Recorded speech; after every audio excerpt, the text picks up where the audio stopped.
ఏంటంటే ఈ ప్రాజెక్టు మొదలు పెట్టగానే ఆంధ్రప్రదేశ్ ముఖ్యమంత్రి గారు కేంద్ర ఆర్థిక మంత్రిని కలిసి మాకు దీనికి 82,000 కోట్లు అయితే దాంట్లో మీరు ఇంత అమౌంట్ మీరు ఇవ్వాలి, ఏషియన్ డెవలప్మెంట్ బ్యాంకు మరొక మల్టీలాటరల్ ఫండింగ్ ఏజెన్సీ నుంచి ఇప్పియాలి, మీరు సోవరెన్ గ్యారెంటీ ఉండాలి అని ప్రపోజల్ పెట్టారు.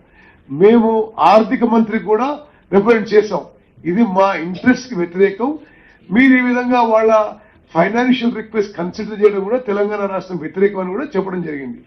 So it is not prudent of Government of India to consider financial risk in any form which leads to impinging on the legitimate water rights of co-terminus state of Telangana. మా demand కేంద్ర ప్రభుత్వం దగ్గర Polavaram Banakacherla link proposal should be outrightly rejected and set aside. Next,